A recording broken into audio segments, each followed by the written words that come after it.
Hanya satu orang tewas, tapi efeknya bikin satu negara langsung lumpuh total.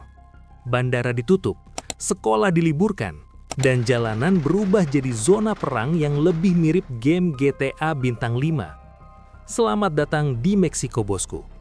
Hari ini kita bakal bahas apa yang terjadi ketika seorang bos besar kartel narkoba El Mencho tewas tertembak, kenapa kematiannya malah bikin keadaan makin hancur, dan seberapa gila sebenarnya kekuatan kartel-kartel ini. Pasang sabuk pengaman kalian, karena cerita ini bakal liar banget.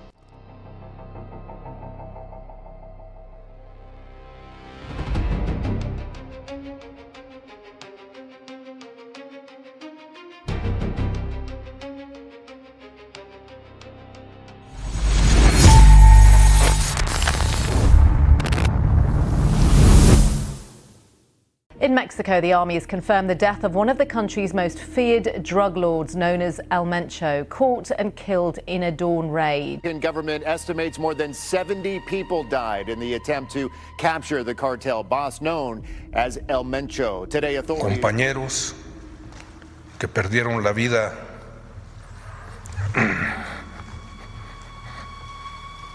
también vamos. Y un reconocimiento a nuestro personal militar. Bos gangster kartel de Jalisco Nueva Generation atau CJNG, Nemesio Ruben Oseguera Cervantes atau El Mencho, tewas dalam baku tembak dengan militer di Jalisco, Meksiko. Baku tembak itu terjadi di kota Tapalpa, negara bagian Jalisco.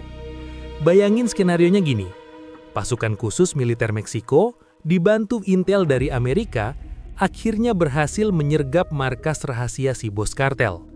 Terjadi baku tembak gila-gilaan dan dor, si bos tewas di tempat. Misi sukses? Nope, disinilah mimpi buruknya baru dimulai. Di dunia kartel, nggak ada istilah menyerah. Begitu bos mereka tumbang, anggota kartel langsung nerapin protokol balas dendam yang namanya narko blokeos. Mereka ngebajak puluhan bus dan truk tangki, lalu dibakar di tengah jalan tol buat nutup akses militer.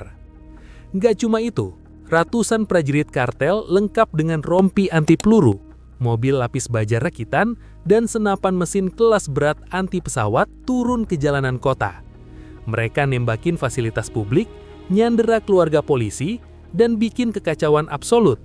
Tujuannya cuma satu, nebar teror supaya pemerintah mikir dua kali sebelum nyenggol mereka lagi. Gila kan?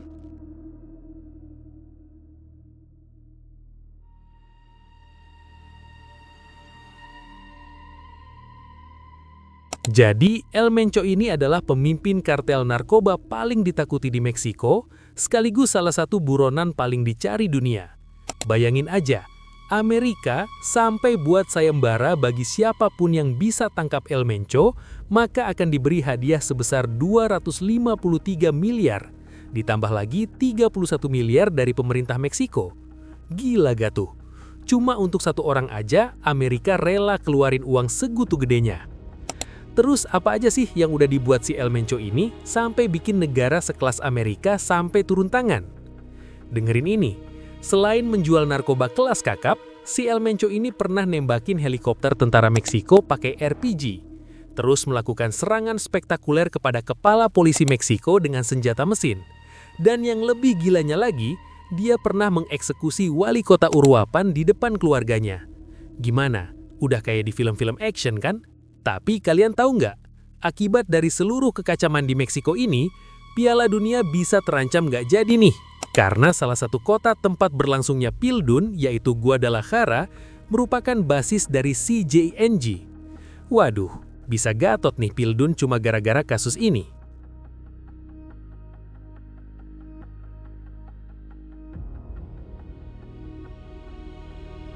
Sebenarnya, dari mana mereka dapat bahan baku buat bikin dagangan senilai miliaran dolar itu? Disinilah plotnya makin seru. Sekarang kartel nggak cuma mainan ganja atau kokain lagi. Mereka udah pindah ke fentanyl. Ini opioid sintetik yang 50 kali lebih kuat dari heroin. Bahan kimianya mereka impor dari China. Sampai di pelabuhan Meksiko, dimasak di laboratorium rahasia, lalu diselundupkan ke Amerika Serikat. Efeknya, fentanyl ini bikin krisis overdosis paling parah dalam sejarah Amerika. Makanya, jangan kaget kalau pemerintah Amerika sering banget pengen campur tangan ngirim pasukan ke Meksiko, tapi ditolak mentah-mentah sama pemerintah sana karena urusan kedaulatan.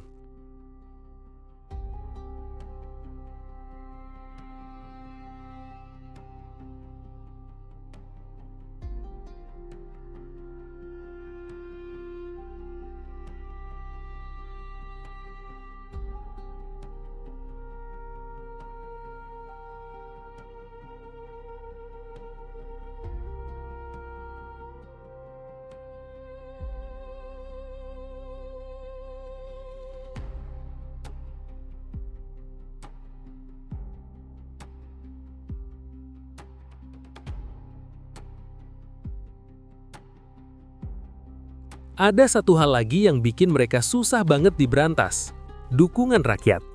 Kedengerannya aneh kan? Penjahat kok didukung? Tapi di daerah-daerah terpencil yang gak tersentuh pemerintah pusat, kartel seringkali jadi pahlawan. Mereka yang bangun jalan, mereka yang ngasih modal buat petani, mereka yang jaga keamanan desa dari pencuri kecil. Efeknya, begitu tentara datang mau nangkap si bos, warga lokal bakal pasang badan. Mereka bakal demo, nutup jalan, bahkan menyerang tentara pakai batu dan parang. Buat warga, pemerintah itu jauh, tapi kartel itu nyata dan ngasih mereka makan. Ini yang namanya social base, pondasi yang bikin kartel tetap berdiri meski bosnya ditembak mati berkali-kali. Mereka juga punya aturan main yang disebut aturan plata o plomo. Ini aturan main mereka. Kamu pilih nerima uang suap yaitu perak, atau kepalamu ditembus peluru atau timah. Makanya banyak banget wali kota, gubernur, bahkan jenderal polisi yang akhirnya jadi kacung kartel karena diancam atau dibayar mahal. Nah, agar kalian tahu siapa aja villain di dunia nyata ini, mari kita absen beberapa nama kartel paling raksasa dan paling barbar yang berkuasa di Meksiko saat ini.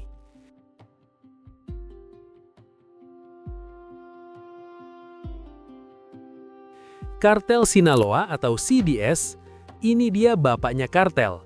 Dulu dipimpin sama bos legendaris El Chapo sebelum dia dipenjara seumur hidup di Amerika. Kartel ini ibarat perusahaan korporat raksasa. Jaringannya ada di lebih dari 50 negara.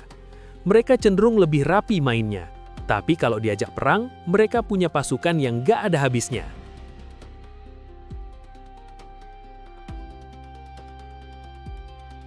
Kartel generasi baru Jalisco atau CJNG, ini kebalikannya Sinaloa. Dipimpin sama El Mencho, CJNG ini anak baru yang naiknya cepet banget karena mereka super barbar. CJNG nggak segan-segan bikin video eksekusi yang mengerikan buat nakutin musuh. Mereka bertingkah persis kayak pasukan paramiliter lengkap dengan seragam loreng sendiri.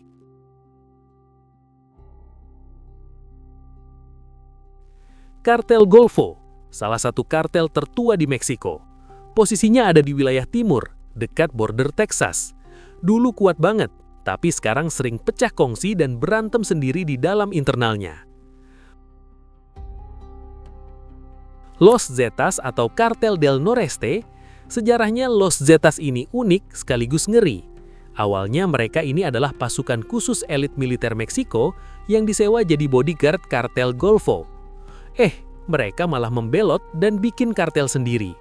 Ini mereka yang ngenalin taktik-taktik teror militer ke dunia underworld Meksiko. La Familia Michoacana, ini kartel yang agak sekte.